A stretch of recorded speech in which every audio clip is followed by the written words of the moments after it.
ప్రియమైన దేవుని బిడ్డలారా, ఈ దినము ఆదివార దినము. ఈ లోకములో ప్రభువైన యేసుక్రీస్తు జీవించినప్పుడు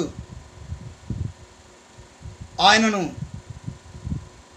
పిలాతు యొద్దకు తీసుకొని వెళ్ళి శిక్ష విధించి సిలువ వేసి చంపినప్పుడు ఆయన శిలువ మీద నుంచి సమాధి చేయబడిన తర్వాత 3వ దినమున ఆయన తిరిగి లేచిండు.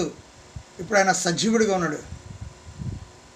ఆయన శిష్యులకు తాను కనపరుచుకున్నాడు. 40 దినముల వరకు తన్ను తాను కనపరుచుకొని ఆయన 500 మంది కంటే ఎక్కువ మంది చూస్తుండగా ఆయన ఆరోహణుడై పరలోకానికి వెళ్ళిండు. ఒక మేఘం వచ్చి ఆయన కొనిపోయింది. అప్పుడు దేవుని దూతలు అన్నారు, యేసు ప్రభు ఏ విధంగా అయితే మరి మీరు వెలుట చూస్తారో అదే విధంగా తిరిగి వస్తాడు అని సాక్ష్యం ఇచ్చారు. ఆయన రెండోసారి వచ్చేది, మొదటిసారిగా వచ్చింది మన పాపముల కోసం తన ప్రాణములు అర్పించడానికి వచ్చాడు. ఆయన చనిపోయి తిరిగి లేచి పరలోకానికి వెళ్ళాడు.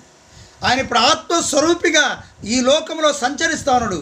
ఎవరైతే ఆయన అంగీకరిస్తారో, ఎవరైతే ఆయన కుమారుడిగా కుమార్తెగా జీవించడానికి ఇష్టపడతారో వారి ఆత్మలో నివసిస్తూ వారిని పరలోక రాజ్యానికి ఆయన సిద్ధపరుస్తూ ఉంటాడు.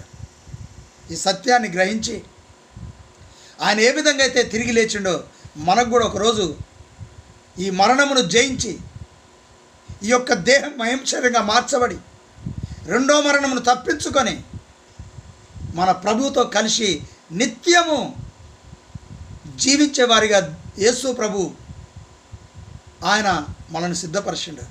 కనుక ఈ నిరీక్షణ మన సిగ్గుపరచదు కనుక క్రీస్తుతో మన జీవితాన్ని నిత్యము కొనసాగించుకుందాం. ఆమేన్.